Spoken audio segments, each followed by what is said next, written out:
안녕하십니까. 저는 연세대학교 도시공학과에 재직하고 있는 손봉수 교수입니다. 오늘 저는 혁신의 플랫폼 미래 모빌리티라는 주제로 모빌리티 분야에서 우리의 현 주소와 앞으로 나아가야 할 방향을 말씀드리겠습니다. 화면에 간략히 나타난 것처럼 지난 1, 2, 3차 산업혁명을 거치면서 자동차와 비행기 등 교통수단의 혁신은 우리 사회와 우리 삶에 큰 변화를 이루었습니다. 그리고 지금의 4차 산업혁명은 최첨단 기술을 앞세워 그 어느 때보다 획기적인 변화를 이루면서 모빌리티 대변혁의 시대를 주도하고 있습니다. 매년 미국 라스베가스에서 열리는 세계 최대 IT 전시회인 CES가 모빌리티의 무대로 변모하고 있습니다. 예시로서 2022년 CES는 자동차를 전시한 삼성전자와 소니, 그리고 자동차를 전시하지 않은 현대차로 요약할 정도로 IT 기업들의 모빌리티 진출 선언의 흐름이 매우 거셌고, 또한 업종 간 경계가 허물어졌음을 단적으로 보여주었습니다. 이처럼 세계 산업계는 모빌리티로의 권력 이동이 일어나고 있습니다. 2025년 내년부터는 모빌리티에 급진적인 변화가 있을 것이라고 정부와 관련 기업들은 한결같이 입을 모으고 있습니다. 그렇다면 지금 모빌리티의 혁신은 어디쯤 왔을까요? 그리고 우리는 앞으로 어떤 방향으로 나아가야 할까요? 오늘 저는 이 질문들에 관해 말씀드리겠습니다. 여러분, 미래 모빌리티 하면 무엇이 연상되십니까? 자율주행차, 도심항공교통수단인 UAM, 아진공 상태에서 아음속으로 달리는 초고속 철도 시스템인 하이퍼튜브, 청정에너지를 사용하는 수소열차 등이 떠오르시죠. 미래 모빌리티는 기존 사람과 물류를 이동하는 단순한 운송수단에서 첨단 기술을 활용하여 소비자의 니즈와 우리의 삶의 가치를 담아내는 가치의 움직임으로 변화하고 있습니다. 따라서 저는 미래 모빌리티를 어학적 의미인 이동성에서 앞으로는 움직이는 데이터 센터라고 정의하고자 합니다. 커넥티드 센서를 통해 데이터를 수집하고 이를 AI로 분석하는 최첨단 기술의 결정체인 것입니다. 이러한 첨단 기술에 혁신적 아이디어가 결합되어 미래 모빌리티는 우리 인류에게 더 안전하고 효율적이며 친환경적인 이동을 제공할 것입니다. 미래 모빌리티는 4차 산업혁명을 대변하는 최첨단 기술의 집약체입니다. 말 그대로 다양한 첨단 기술들이 플랫폼 안에서 결합되어 융복합된 기능을 발휘하는 것이 바로 미래 모빌리티인 것입니다. 따라서 미래 모빌리티를 제대로 파악하기 위해서는 기존 하드웨어 중심의 모빌리티 틀에서 벗어나 운영의 개념까지 포함한 시스템적 관점에서 이해를 해야 합니다. 이 화면에서 제시한 유럽의 모빌리티 분야 스타트업 생태계 지도를 주목해 주시기 바랍니다. 모빌리티 분야는 서비스, 플랫폼, 콘텐츠, 금융, 여가 등 다양한 전후방 산업이 연계되어 있음을 파악할 수 있습니다. 그리고 스타트업 생태계만 해도 이렇게 많은 기업들이 존재한다는 사실이 여러분 놀랍지 않으십니까? 우리가 알고 있는 유명 대기업뿐만 아니라 각 산업 분야에서 스타트업과 신생 기업들이 창출되어 산업 전반에 걸친 다양한 분야로 확장되고 있음을 파악할 수 있습니다. 이렇듯 산업 생태계가 미래 모빌리티 중심으로 재편되고 있어서 고부가가치를 창출하는 동력이 될 것으로 저는 확신할 수 있습니다. 이 화면의 왼편은 국내 UAM 산업 생태계, 오른편은 국내 모빌리티 산업 생태계를 보여줍니다. 정말 다양한 분야에서 많은 기업들이 모빌리티 산업 생태계를 이루고 있으며 여기에 나타나지 않은 관련 기업들도 상당수에 이릅니다. 여러분, 모빌리티 시장의 위력이 어느 정도인지 느껴지시죠? 세계 각국에서 발표한 모빌리티 시장의 전망치는 2030년까지 크게 성장할 것으로 나타나고 있습니다. 그리고 더불어 각국 정부의 투자 또한 큰 폭으로 증가하고 있습니다. 우리에게 모빌리티의 중요성을 새삼 체감하게 합니다.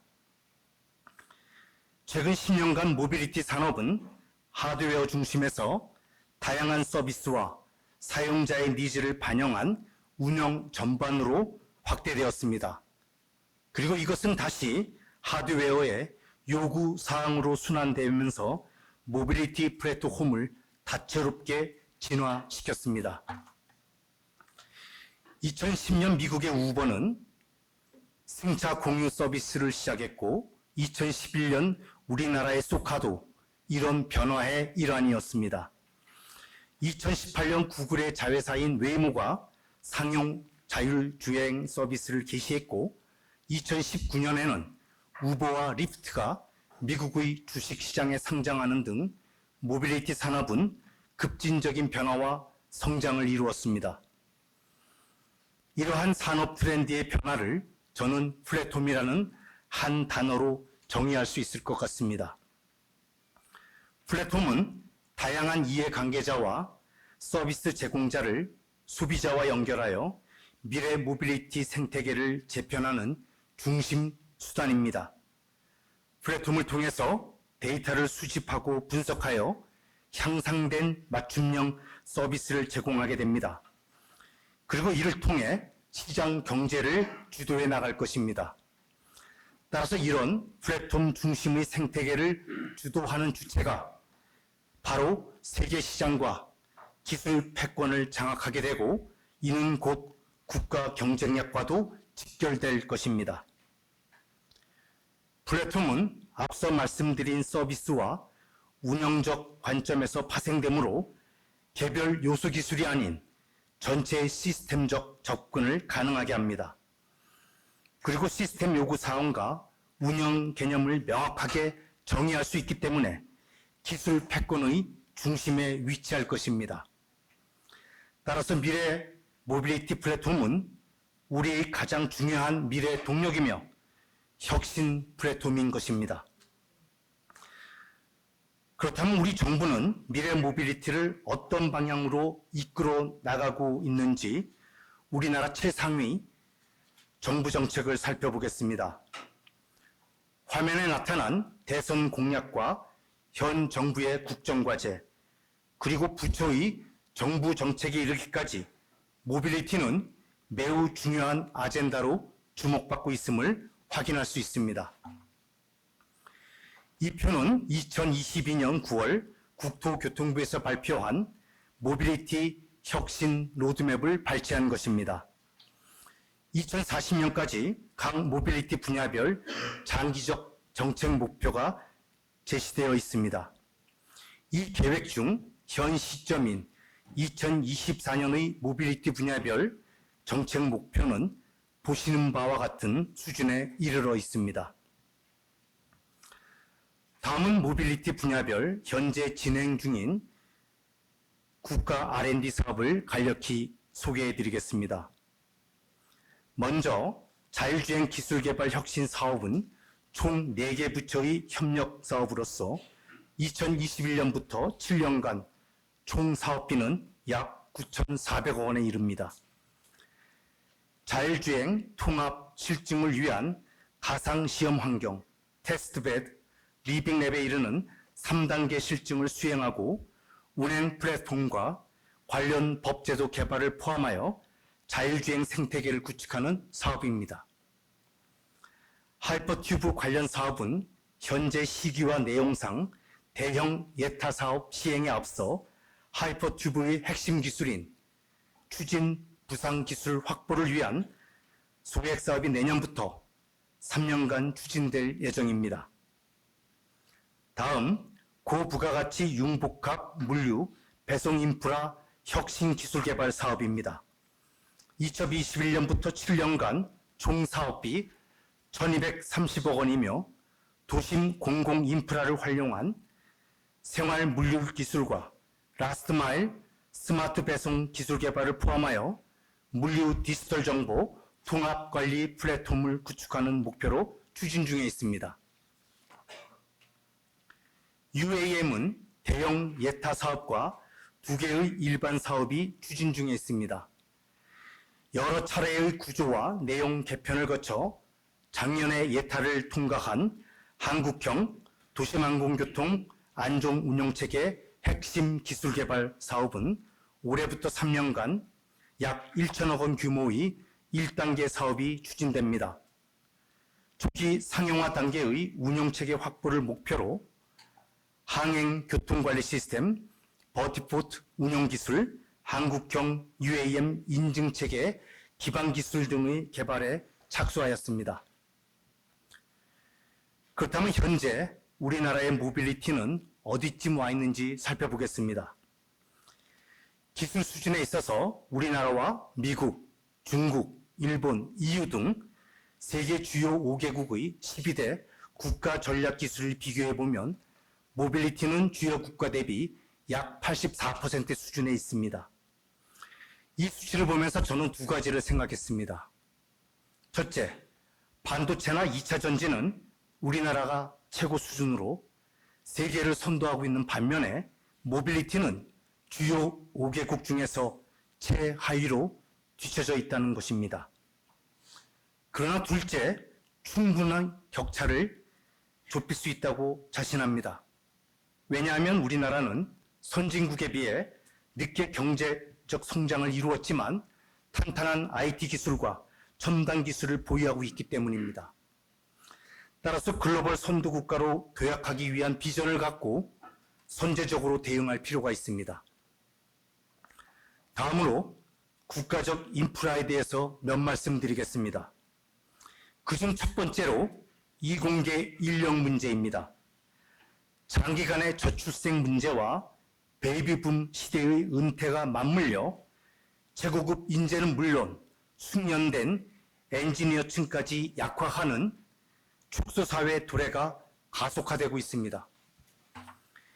향후 이공계 석 박사생은 2025년을 기점으로 감소하여 2050년경에는 현재 대비 절반 수준까지 하락할 것으로 예측됩니다. 현재 한국은 인구 10만 명당 석 박사급 핵심 인재의 미국 영주권 신청이 가장 많은 나라입니다.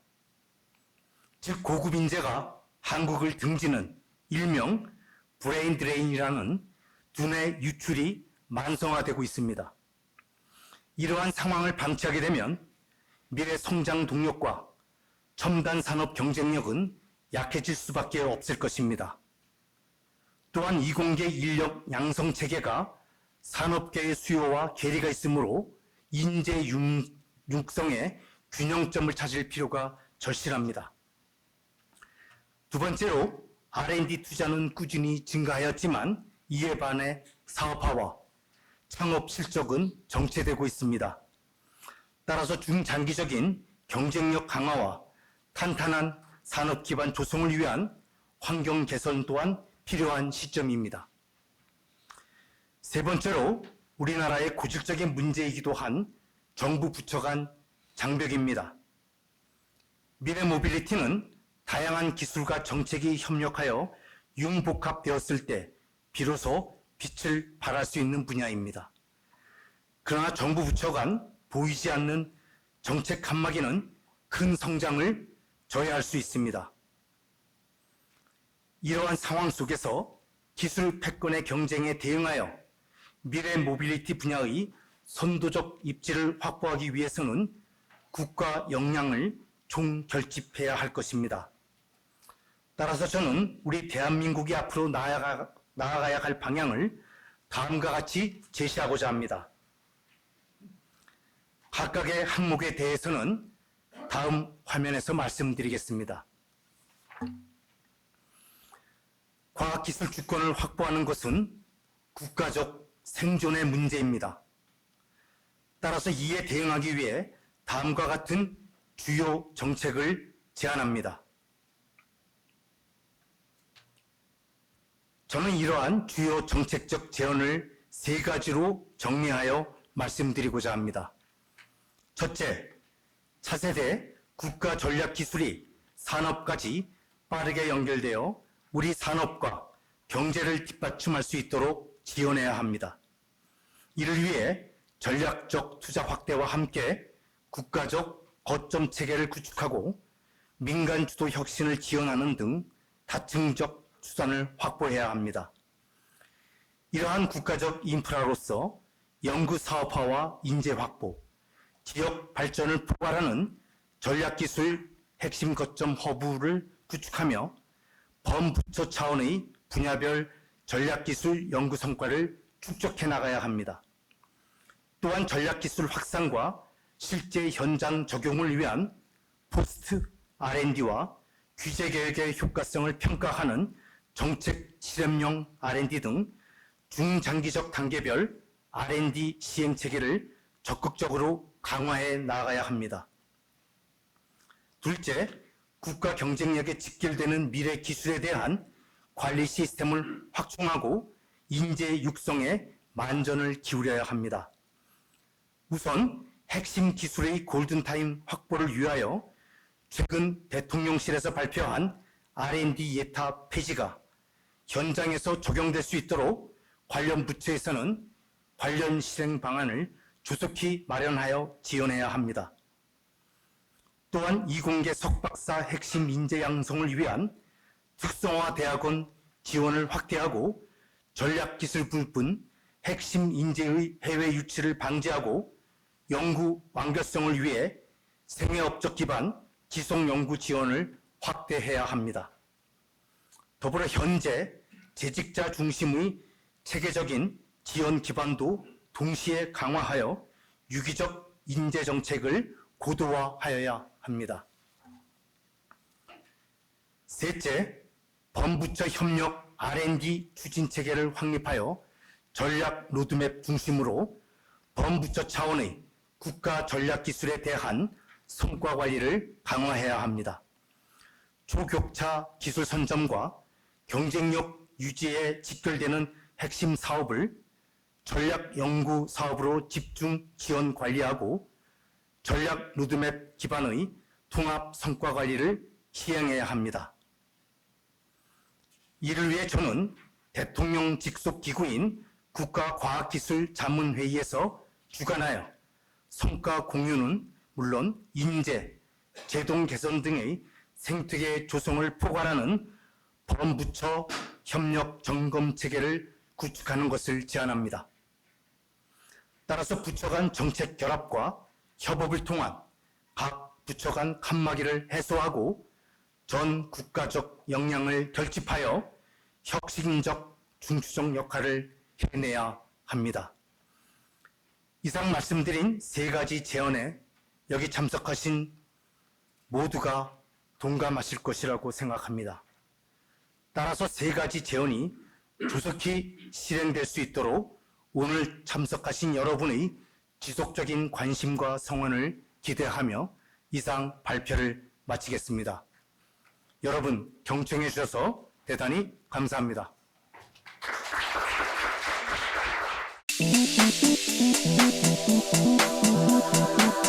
토론의 주제가 사실은 어떻게 보면 굉장히 광범위하게 될 수 있기 때문에 오늘 토론 주제로 선정된 지속 가능한 발전과 정책 방안이 무엇인지에 대한 중심으로 해서 토론을 이끌어 가겠습니다. 말씀드린 것처럼 먼저 정광복 단장님께서 토론을 해주시기 바랍니다. 한 7분 정도 해주시기 바랍니다. 네. 먼저 저희 사업단 간단하게 말씀드리면 저희는 4개 부처가 협업해서 범부처 사업을 하고 있습니다. 산업부 쪽 과제는 주로 저희가 차량 플랫폼하고 그 센서나 이쪽 그 부품, 핵심 부품 개발하는 과제들을 하고 있고요. 과기부 쪽에서는 뭐 다 아시는 바와 같이 통신, 소프트웨어, 시뮬레이션 쪽을 하고 있고, 국토부 경찰청 쪽에서는 서비스하고 그리고 생태계 쪽 과제들을 주로 담당을 하고 있습니다. 저희 과제를 하면서 저희가 가장 크게 느낀 게 여러 그 범부처 융합 사업단이 생기고 있는데 사업단과의 연계에 대한 고민을 저희가 좀 했습니다. 왜냐하면 저희가 자율주행 기술 개발 혁신 사업인데 자율주행 기술이지 저희가 자율주행 차는 아닙니다. 그러니까 차를 저희가 모티브로 해서 지금 개발은 하고 있으나 그 어차피 자율주행이라는 게 여러 기술들이 여러 분야에서 쓰일 수 있어서 그거를 접목시켜서 정부 차원에서 이렇게 예산을 투자하니까 같이 좀 활용할 수 있었으면 좋겠다라는 생각을 했습니다. 그 아까 발제 자료 중에 가장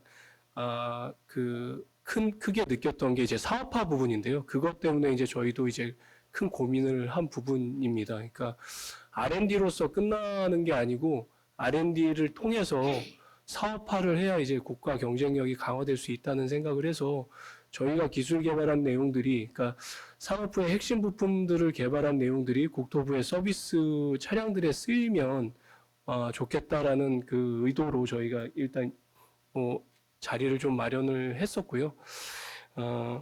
이게 저도 이제 국토부 쪽 과제만 하다가 이렇게 산업부 과제를 보면서 느낀 건데요. 저희는 일단 서비스 중심적으로 가다 보니까 차량에 어떤 부품이 들어가는지, 어떤 그 소프트웨어가 들어가는지보다 저희는 서비스 모델 쪽에만 너무 중심을 맞춰서 좀 생각을 많이 했더라고요. 근데 차량에 한 3만 개 부품들이 들어가는데 그 중에 과연 그 수입되는 제품들이 몇 개인지, 국산화되는 제품들이 몇 개인지에 대한 고민은 솔직히 국토부 과제를 하면서는 크게 고민을 많이 안 했던 것 같습니다. 근데 그게 우리나라 산업 경쟁력에 굉장히 중요한 역할을 하는 부분이 있어서 거기에 대한 관심을 가졌고요.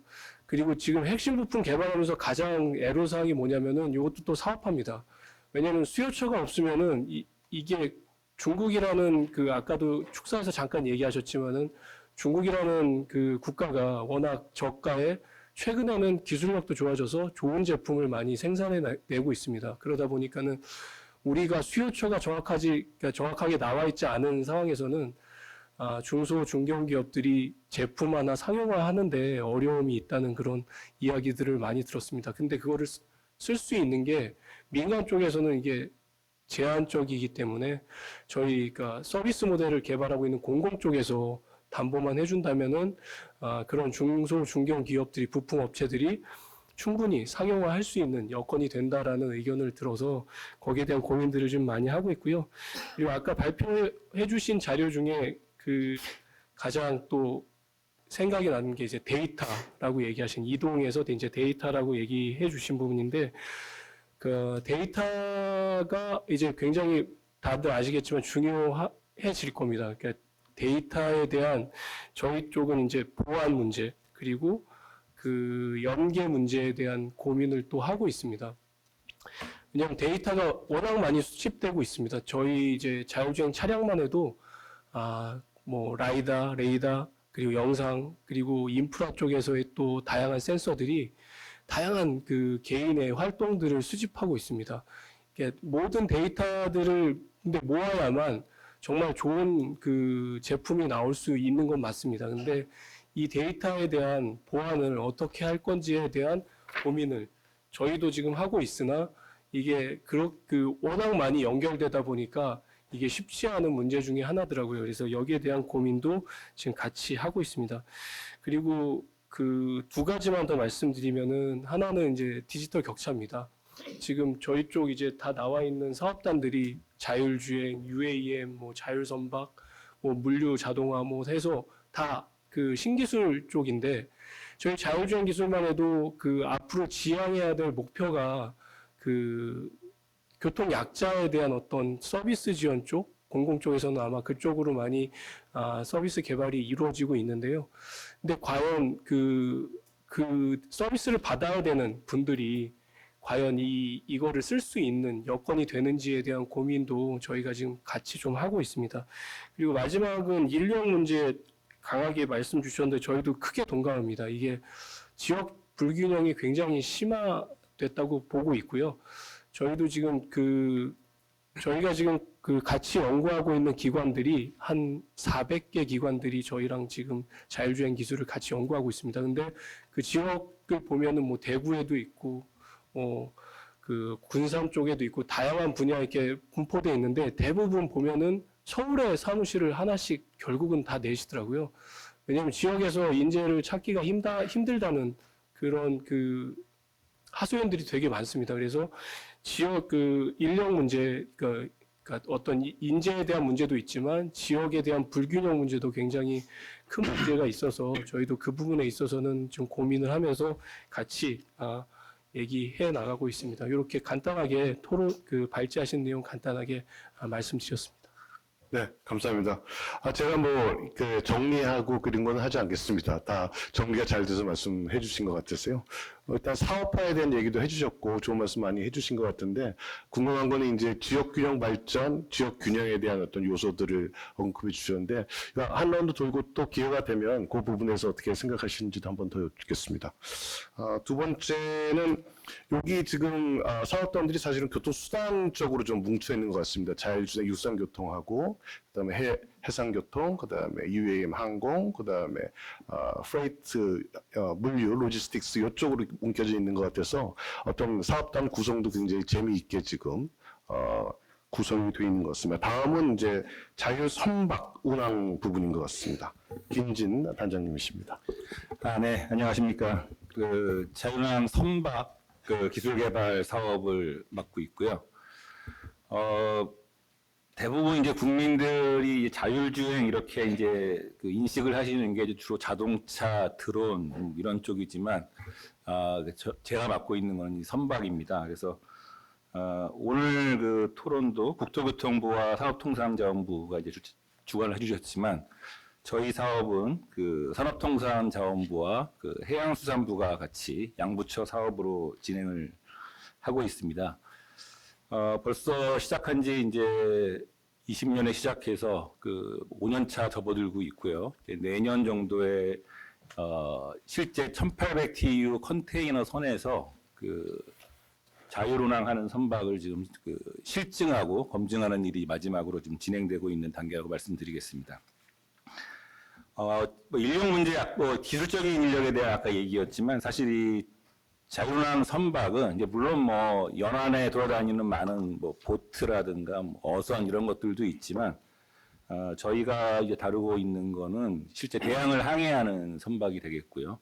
또 그 정부의 우리가 자동차 산업도 굉장히 큰 산업이지만 반도체도 그렇고 이 조선 산업 자체도 대한민국을 어떻게 보면 지난 20여 년간 지탱해 준 그 기관 국가 산업 중에 하나입니다. 그래서 그 분야에 대한 경쟁이 이제 심화되면서 어떤 그 활로를 모색하기 위한 단순한 그 인력만으로 배를 짓고 있는 그 중국을 떨쳐내기 위해서는 앞으로 필요한 기술이 이런 자율운항 선박 기술이라든가 또는 이제 친환경 연료를 사용한 이제 그 선박 이런 것들에 지금 중점을 두고 있는데 처음 시작된 이유가 결국 그 자율운항 선박도 인력난입니다. 우리나라 해운 선사들도 있지만 유럽의 많은 선사들이 결국 이제 다들 배를 타기 싫어하니까 이제 해기사들이 그 캡틴 또는 1급 1등 항해사, 1등 기관사 이런 분들이 한두 번 타고 나시면 이제 어떻게든 안 타고 육상 근무하려고 하시거든요. 그러다 보니까 우리나라 해운 선사도 그렇고 유럽의 대표적인 머스크라든가 이런 선사들이 정말 인력난에 있어서 동남아라든가 아니면 저개발도상 국가에서 이제 해기사들을 구해서 배를 태우는데 해양 사고의 90%가 사람의 실수입니다. 그러니까 큰 대양 허베이 스피릿 사고도 있었고 근데 이 해양 사고는 물론 이제 자동차 사고라든가 이런 것도 사고가 나면 안 되겠지만 해양 사고는 한 번 나면 그 선박에 싣고 있는 화물 자체가 선박의 그 가격보다 10배 이상 비싼 경우도 있기 때문에 사고 자체 한 번 나고 또 환경에 미치는 영향도 엄청나게 큽니다. 그래서 이런 이제 인력난을 해소하기 위해서 자율운항이 되면 훨씬 사람보다 안전할 거다. 이런 가정하에서 이제 사업이 아니라 이런 생각들을 시작하게 됐고 유럽이 먼저 시작을 했습니다. 그 유럽은 이제 관련된 뭐 조선 산업은 직접적으로 안 하지만 그 shipping, 그러니까 해운이 발달된 국가들이 많고 그러다 보니까 또 노르웨이는 연안에 또 돌아다니는 배들, 유럽은 연안에 돌아다니는 배들이 많습니다. 그래서 그러한 목적에서 이제 시작이 됐는데 우리나라나 일본, 중국 같은 경우에는 전 세계 이제 선박 건조의 3개국이 합치면 이제 90%라고 보시면 됩니다. 그런 걸 담당하고 있기 때문에 시작은 유럽이 했지만 실질적으로 최근에 이 기술에 오히려 관심을 많이 갖고 있는 건 이 극동아시아 3국이라고 보시면 되겠습니다.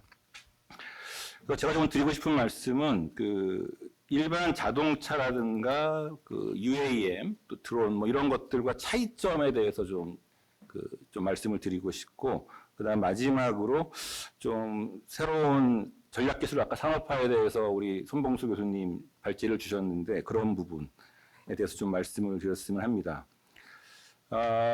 첫 번째는 이런 대양을 항해하는 선박은 IMO라는 유엔 산하의 국제 해사 기구가 있습니다. 거기에서 모든 규정을 만들고 뭐 각종 충돌 또는 그러니까 배 선박의 안전을 위한 또 선박이 환경에 미치는 영향에 대한 모든 규제를 IMO라는 데서 만들어 보시면 됩니다. 근데 IMO 국제해사기구를 이제 대부분 주도하는 게 미국이 아니고 여기는 유럽 국가들입니다. 왜냐하면 이런 쉬핑을 훨씬 옛날부터 고대부터 해오던 나라들이 영국, 그리스, 독일 이런 나라들이기 때문에 문제는 대부분의 선박과 관련된 신기술 또는 신산업은 이 IMO 어떤 규제화가 되면 그 규제를 돌파하기 위한 기술 개발이 따라오는 그런 형태로 좀 진행이 되어 왔고, 그러면서 그동안 뭐 70년대, 80년대 우리가 조선산업을 시작해서는 그런 규제 이런 걸 생각하기보다는 그냥 빨리 배짓기 바빴었죠, 그때는 우리나라도. 근데 최근은 이제 우리나라가 이제 그런 걸 주도해야 하는 위치에도 섰고, 이제 그런 거를 해야 할 위치에 되어 있습니다. 그래서 이 자유운항 선박이란 말이 나오기 시작하면서 발빠르게 지금 자유운항 선박, 그러니까 Maritime Autonomous Surfaceship이라 그래서 이제 MASS라는 용어를 이제 쓰고 있고요. MASS 코드, 그러니까 자유운항 선박 규정 작업이 이미 IMO에서 시작이 됐습니다. 그러니까 그 규정을 어떻게 만드느냐에 따라서 어떤 새로운 산업이 생길지 이제 모르는 거죠. 예를 들어서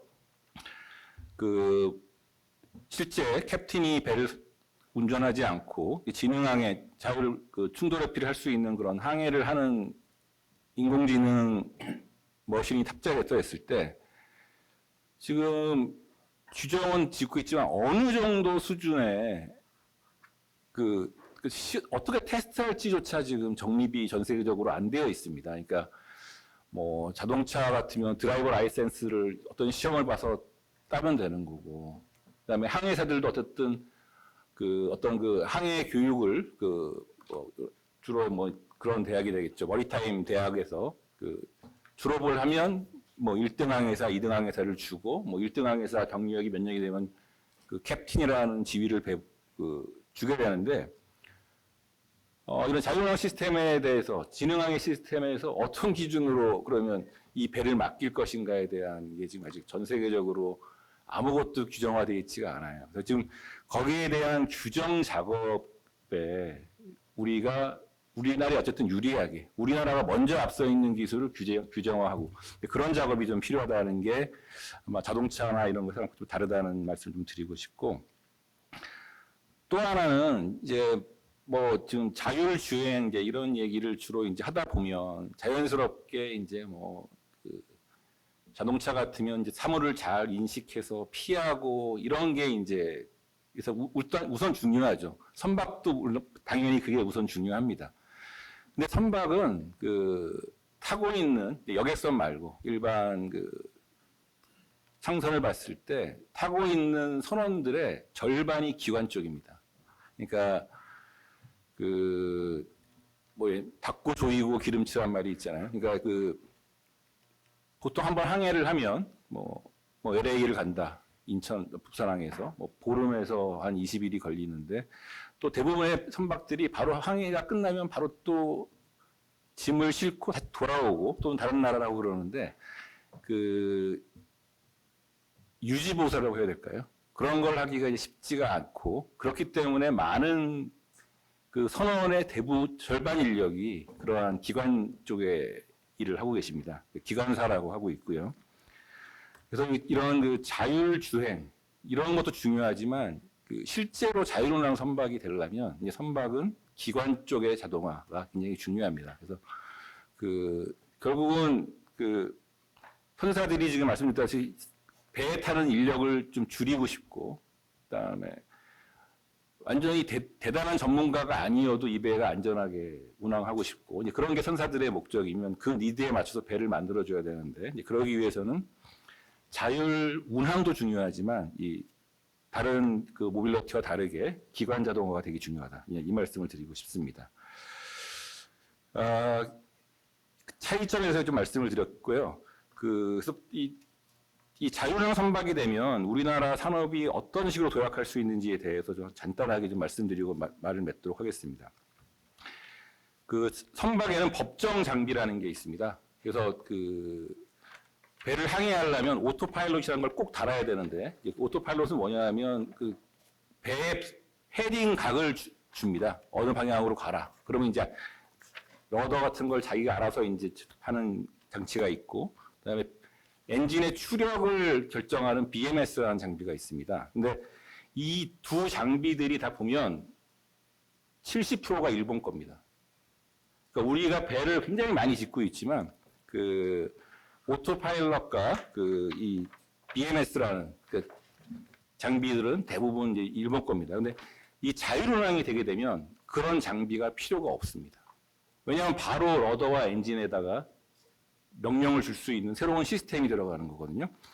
그래서 지금 국제사회에서 지금 일본이 우리나라의 자율운항 선박에 대해서 굉장히 이제 꺼려하는 게 실제로 이런 것들이 법제화돼서 자기들이 그동안 팔아먹고 있던 법정 장비들이 안 팔리게 됐을 경우에 필요가 없게 됐을 경우에 대해서 그쪽은 어떻게든 자율운항이 되더라도 자기들이 갖고 있는 그 기반 산업을 유지하기 위해서 그 장비들을 활용해서 자율운항을 하려고 하고 있는 거고요.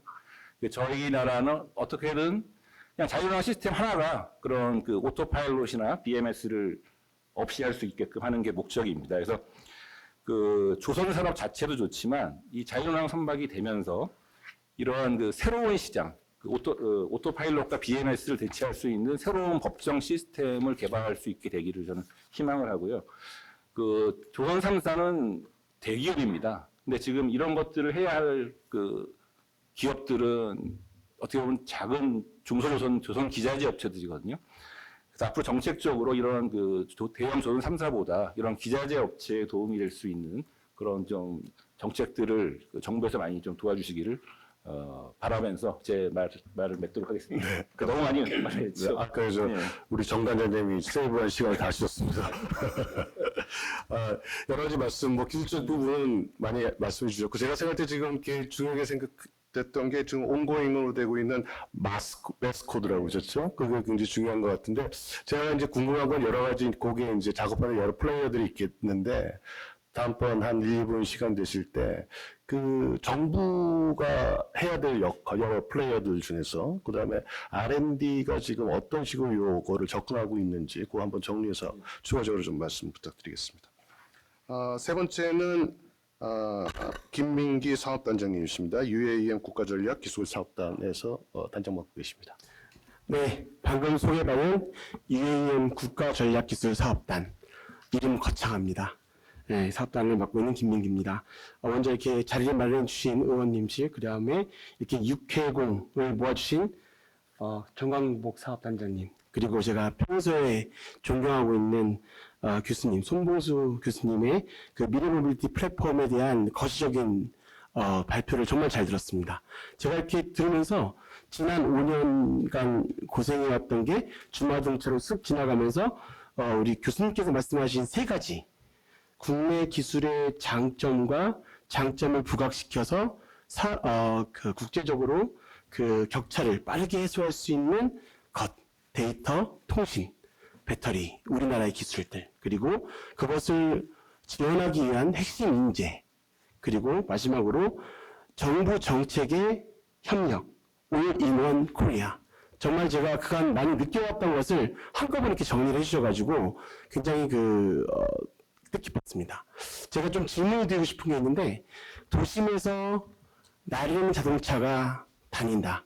여기 계신 분들 중에 다닐 수 있다를 좀 생각해 보신 분 있으면 한번 손 좀 들어가 주실 수 있겠습니까? 도심에서 나르는 자동차가 다닌다. 거의 부정적이시죠? 한 분 계십니다. 열심히 저랑 같이 연구해 계시는 한 분 계시고, 그렇게 도심에서 나르는 자동차가 조금씩 현실화되는 것을 기술적으로, 그리고 연구적으로, 그리고 제도적으로, 정책적으로 하고 있습니다. 그렇게 하고 있고, 그 도심에서 나르는 항공기는 항공기 플랫폼입니다. 그래서 여러분이 생각하는 것 같이 그냥 대충 날지 않습니다. 일단 가장 중요한 모빌리티 플랫폼은 10억 비행 중에 한 번 떨어질까 말까 하는 확률로 시스템을 구성하고 개발합니다.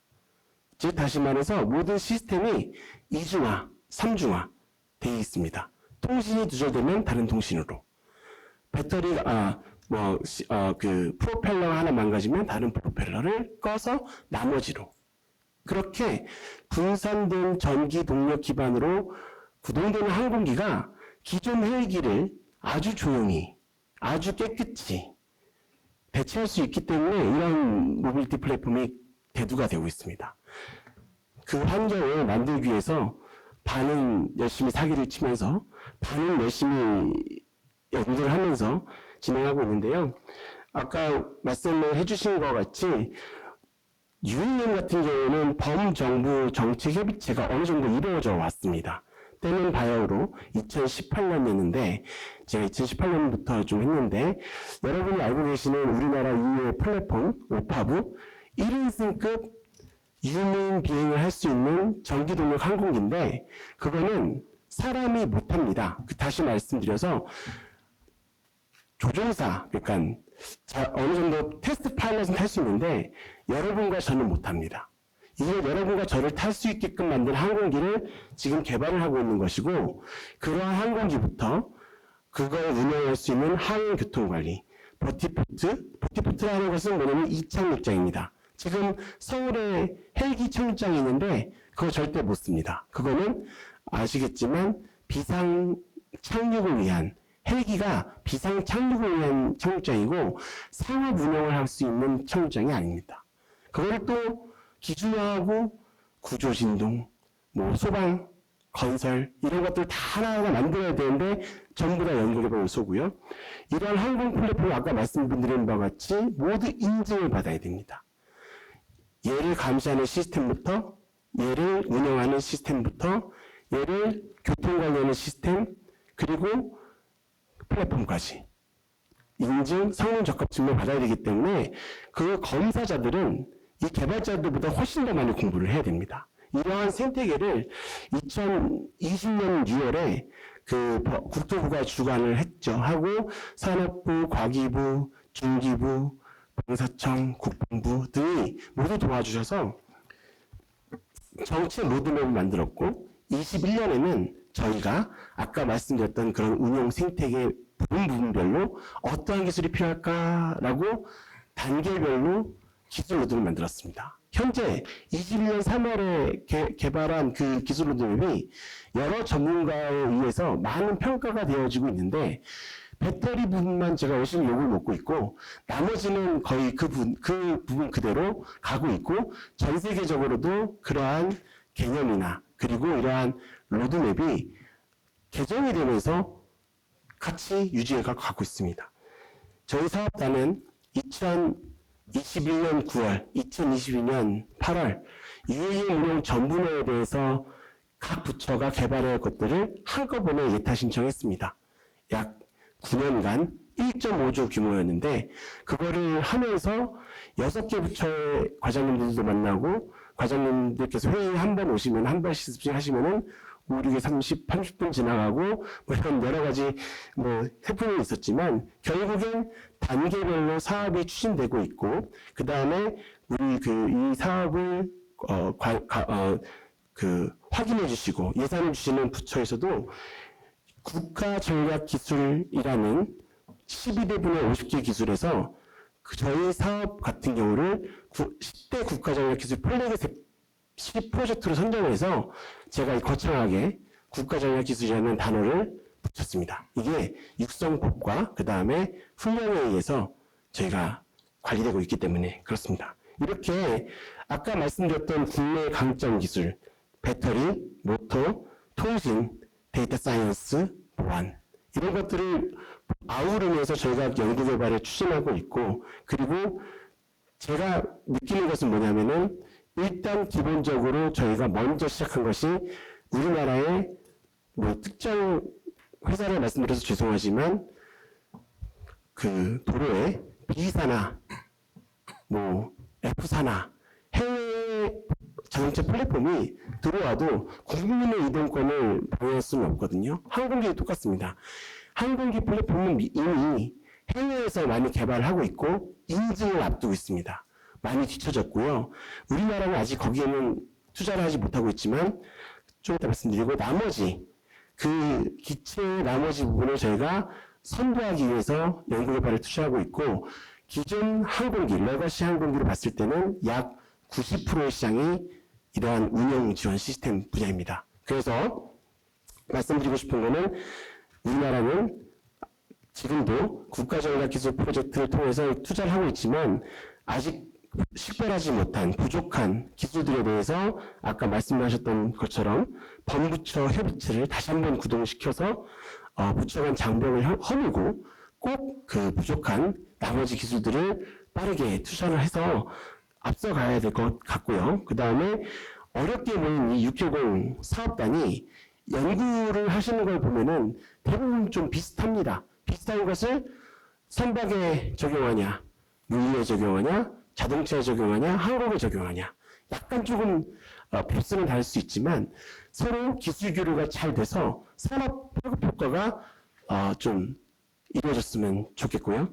그 다음 마지막으로 저희 KUAM 기술 로드맵에 따르면 약 23% 정도 투자를 하고 있고 29년까지 해야 될 일이 남았고 그리고 나머지 못한 70%는 우주항공청, 방사청, 그리고 산업부 등과 함께 열심히 협력해서 사업을 발굴해서 늦지 않도록 투자하는 체계를 만들어 주셨으면 참 좋겠다는 말씀을 드리면서 소중한 기회에 감사드리면서 하늘을 나는 자동차를 열심히 운영하고 여러분들께 가시화가 될 수 있도록 노력을 하도록 하겠습니다. 감사합니다. 네, 감사합니다.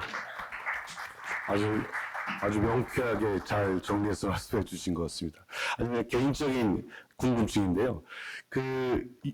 저는 이제 육상교통 쪽 주로 해서 그러는데 요즘에 GTX 개통되어서 막 수요 문제나 이런 것들이 많이 나오잖아요. 그게 이제 가장 핵심적인 게 연계교통에 관한 얘기인데 지금 이제 UAM 연구하시면서 앞에서 자율주행 차나 이렇게 연계교통이 이제 굉장히 중요할 것 같은데 그건 이제 다른 분야에서 연구하고 있잖아요.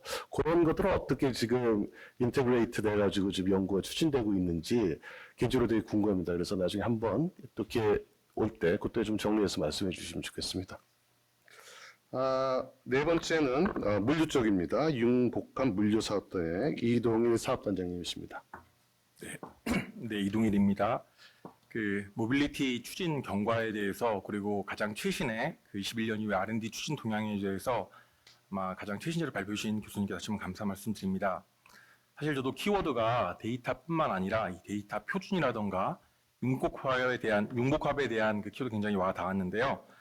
21년 이후에 이 모빌리티 관련 R&D가 본격적으로 진행이 되면서 지금 4차년 시점에서는 각 사업단별로 아마 핵심 기술도 개발이 되었을 것이고 시제품 제작, 향후 25년 이후에는 모빌리티 변혁일 뿐만 아니라 저희가 사업단 과제 간의 연계, 그리고 수단 간의 연계 등 아마 다양한 그 서비스를 실용하기 위한 그런 시점인 것 같습니다. 이런 자리를 마련해 주셔서 되게 감사드리고요.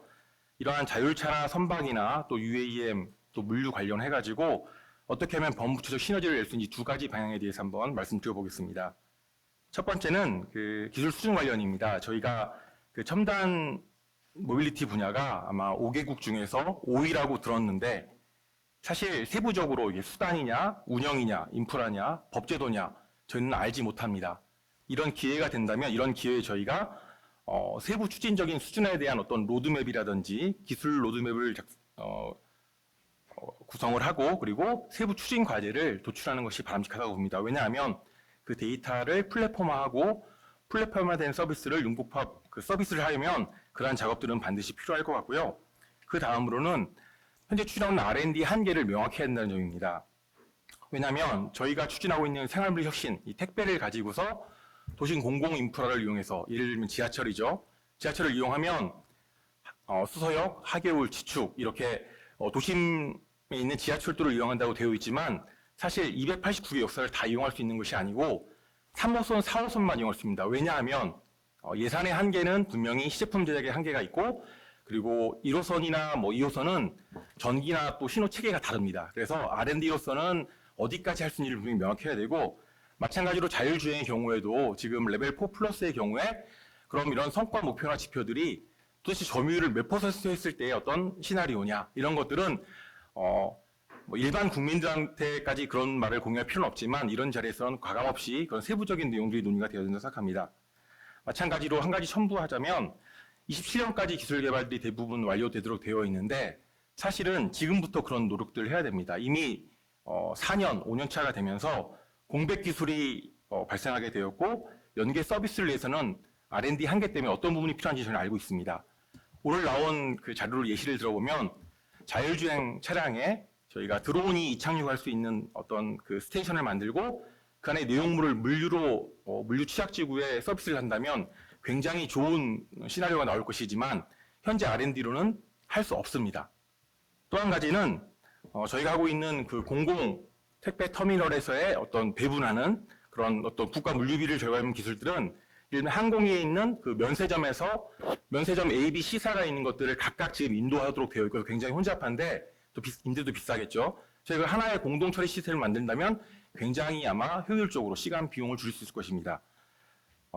앞으로 이런 자리가 계속 유지되면서 저희가 이런 세부적인 애로사항들까지 논의할 수 있는 자리가 됐으면 좋겠고 또 듣고 계신 청중 여러분들도 궁금한 점을 항상 제안해 주셨으면 좋겠습니다. 오늘 그 모빌리티 발전 방향이 R&D에 국한해서 조금 발제가 된 점에 조금 아쉬운 점은 있지만 앞으로 이제 국토부나 산자부의 이런 어떤 그 정책적인 방향들도 더해진다면 이런 자리가 계속 발전할 것으로 기대가 됩니다. 다시 한번 오늘 발표에 감사드립니다.